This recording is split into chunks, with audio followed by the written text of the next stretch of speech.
नमस्कार। कभी कभी कुछ सवाल हमारे मन में आते हैं जो सुनने में तो बहुत डरावने लगते हैं। जैसे, क्या होगा अगर बिजली का एक चालू तार समुद्र में गिर जाए? ये एक ऐसा डर है जो बहुत असली लगता है ना? पर क्या इसके पीछे का विज्ञान भी यही कहता है? चलिए, आज इसी दिलचस्प सवाल का जवाब ढूंढते हैं। जरा सोचिए, एक जोरदार तूफान आया है, एक बिजली का टूटकर खंभा समुद्र में जा गिरा और उसका तार जिसमें करंट दौड़ रहा है पानी में डूब गया। तो क्या होगा?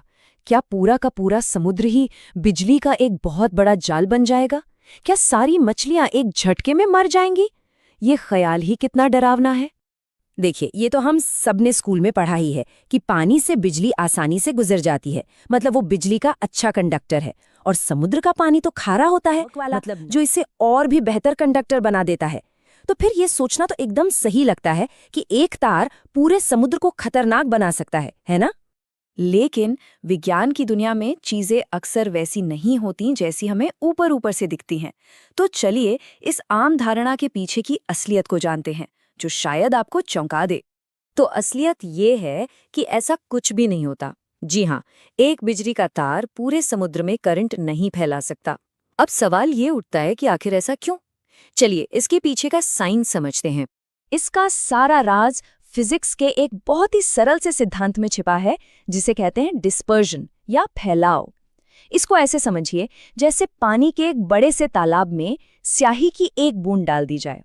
वो स्याही क्या करेगी? वो फैलना शुरू हो जाएगी और आखिरकार पूरे तालाब में इतनी घुल जाएगी कि दिखेगी भी नहीं। बिजली के साथ भी बिल्कुल यही होता है। तो होता ये है कि जैसे ही बिजली का तार समुद्र के पानी को छूता है, उसकी सारी ऊर्जा हर दिशा में फैलने लगती है। लेकिन समुद्र इतना ज्यादा बड़ा है, इतना विशाल है कि वो बिजली की ऊर्जा बहुत बहुत तेजी से कमजोर पड़ जाती है।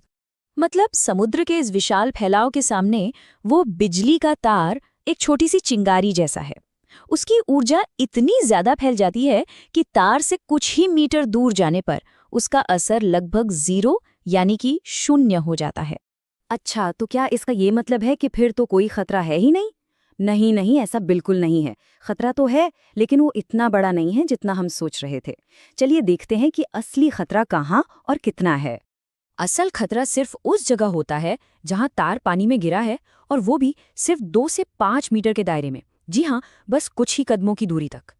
इस छोटे से घेरे के अंदर बिजली का झटका जानलेवा हो सकता है, क्योंकि सारा का सारा करंट बस उसी एक छोटी सी जगह पर इकट्ठा होता है।